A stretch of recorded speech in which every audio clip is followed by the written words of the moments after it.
Viewers வணக்கம். இன்றைக்கி பாருங்கள், ஈஸியாக ஒரு ரசம் சொல்லிக் கொடுக்குறேன்.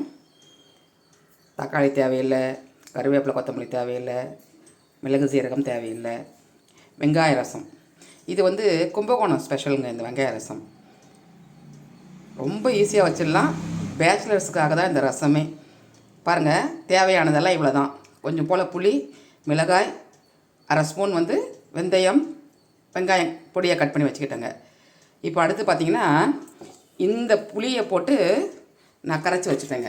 உப்பு போட்டு ரெடியாக வச்சுட்டேன். இந்த புளியை போட்டு எடுத்து வச்சுட்டேன்.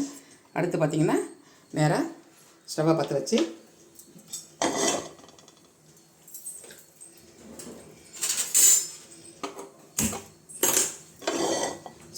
வச்சு ஒரு பேனில் கொஞ்சம் போல் எண்ணெய் ரொம்ப செலவே இல்லைங்க இதுக்கெலாம். கொஞ்சம் போல் எண்ணெயை ஊற்றிட்டு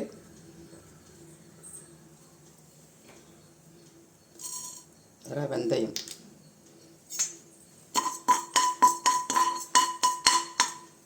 நல்லா செவக்கட்டுங்க. வெந்தயம் செவந்ததும் அதில் காஞ்ச மிளகாய் போட்டுக்கலாம். பாருங்கள், நல்லா வெந்தயம் செவந்துடுச்சு. இதில் இந்த ஆனியனை போட்டுக்கோங்க. வெங்காயத்தை போட்டுட்டு நல்லா வதக்குங்க. 2 நிமிஷம் தாங்க. டக்குன்னு வச்சு சூடாக சாதத்தில் போட்டு சாப்பிட ரொம்ப சூப்பராக இருக்கும். இந்த ரசத்தில் ஒரே ஒரு ட்ராபேக் என்னன்னா, இப்போ வைக்க ஒரு ரசம் ஊற்றி சாப்பிட்டுட்டு ஒரு 2 hours 4 hours கழித்து எடுத்தோம்னா கொஞ்சம் லைட்டாக கசப்பு வருங்க. ஏன்னா வெந்தயம் இருக்குது இல்லைங்களா, அந்த வெந்தயம் தண்ணியில் ஊறினதுக்கப்புறம் லைட்டாக கசப்பு தெரியும்.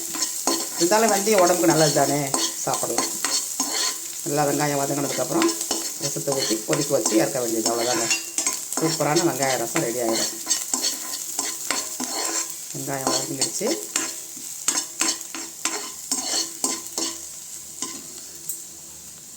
இப்போ இந்த புளி தண்ணியை அதில் ஊற்றிக்கலாங்க.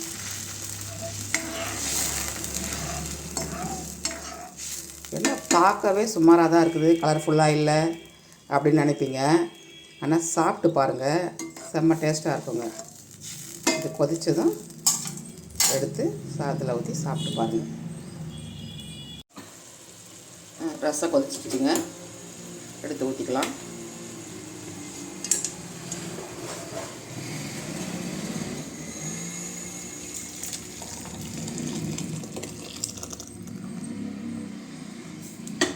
ஆனியன் ரசம் ரெடி.